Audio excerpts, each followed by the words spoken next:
What I wanted to talk about, and I met this, we all met this wonderful person, Becky McClain, and she just absolutely blew my mind. She gave a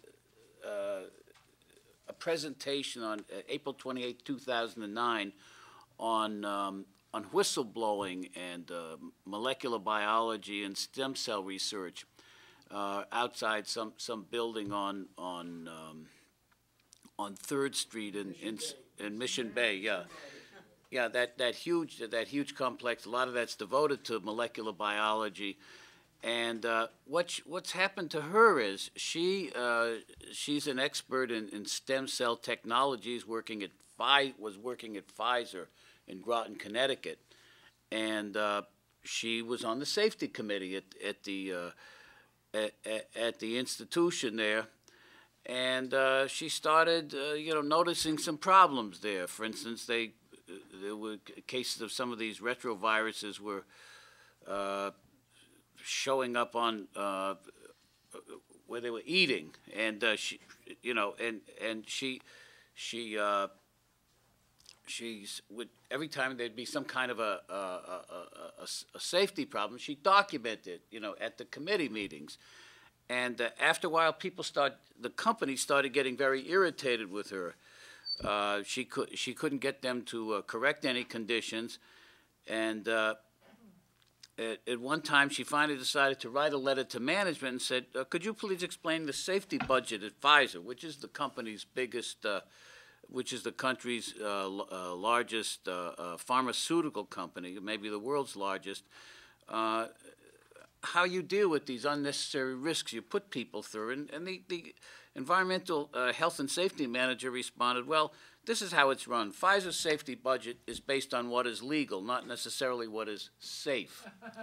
And so in any case, one thing led to another. For a while, a lot of people were suffering headaches. They were vomiting at work, and they figured out that the hood leading away from one of the research areas where they were carrying out research on embryonic stem cells was just kind of sucking the air from one part of the lab and kind of releasing it somewhere else. So they decided to remedy that by just pumping the stuff outside into the local Groton air. And then she started getting sick. She would get nauseous. She'd be half paralyzed for a few days, and she thought this must have something to do with what she's working with. So she goes. She asks, she in a nice way. She asks, "What am I exposed to?" Which you're supposed to have a right to know this under the OSHA Act. In fact, they have the regular OSHA poster. You have a right to a safe and healthful workplace. It's the law.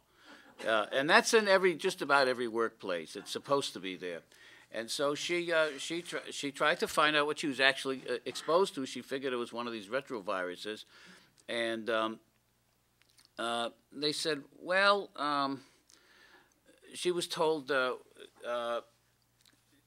might have been a lentivirus, but it was a virus that was taken from monkeys, so it wouldn't affect her. And the next day, the guy came back and said, "Oh, it's safe. No, I think it was a mouse virus, not a human virus. Don't worry." And so they disinfected the place.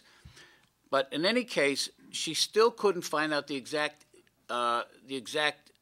virus she was exposed to. And as she has explained that there's no such thing as a virus. These viruses they invent, they're not like, okay, you're exposed to asbestos, and people have a pretty good idea if you find out you're exposed to asbestos under the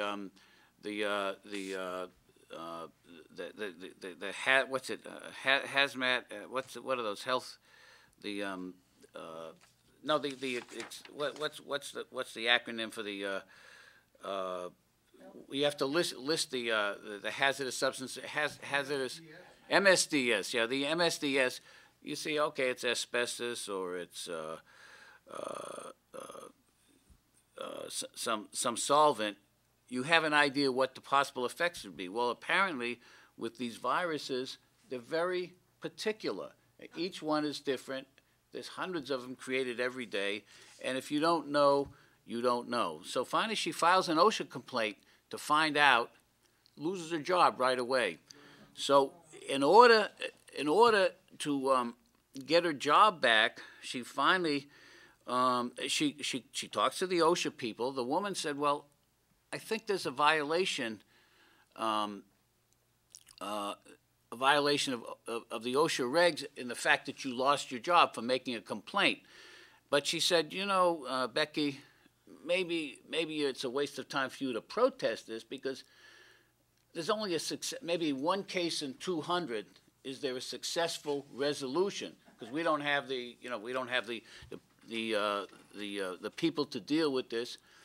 And you know, later on she tried to find out what happened. They lost her file, and the OSHA lost the file. In any case,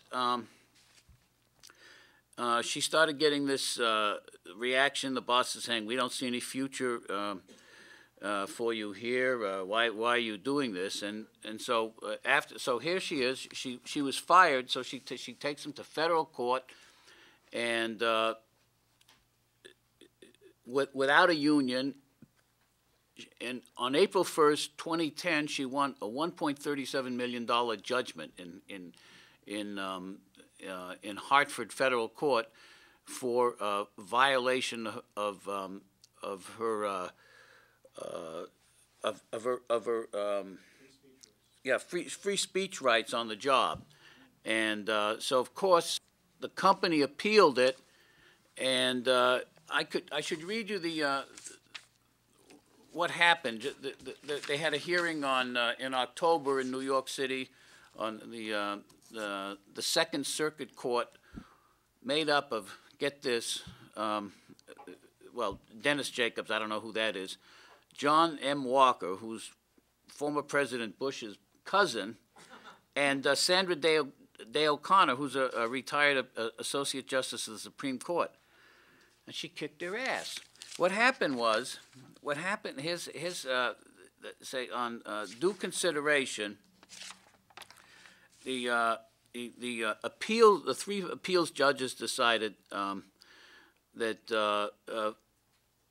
Pfizer's challenge was really didn't hold any water, and they said, again, McClain presented sufficient evidence to support the jury's finding that Pfizer acted willfully, maliciously, or with reckless indifference. Pfizer presents no compelling reason why we should disturb the jury's verdict. And they find no merit in Pfizer's remaining arguments. And so she ends up, and apparently Pfizer paid the money to her lawyer. Now she's trying to extract that from her lawyer, well, without having to go to court. But she figures she's going to have $500,000 or $600,000 to put in her pocket. But what's happened now is, and this just shows you how vicious and how long the reach is of these companies.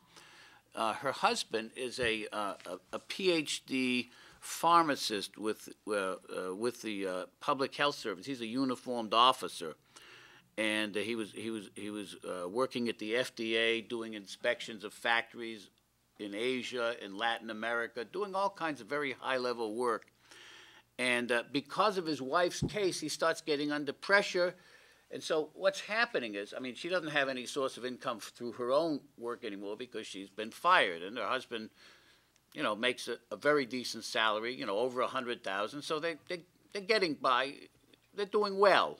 They're doing fine in terms of money. So what apparently happened is, I mean, we can only surmise, is that Pfizer has been able to reach into the FDA and get them to pressure her husband. He was forced out of the FDA and had to return to an earlier job with the Indian Health Service in Albuquerque. He's working, and it looks like everything's going to work out pretty well. But this is what happens. These are gigantic companies, and they can reach right into the supposed regulators. And I know my little mini experience. I worked for a number of years, 7.5 years, with the California Public Utilities Commission, and we've had experiences where we find out that, for example, PG&E, someone showed me a memo that a PG&E functionary had written to the head of my unit, which is what's called the division, at the time it was called Division of Ratepayer Advocates.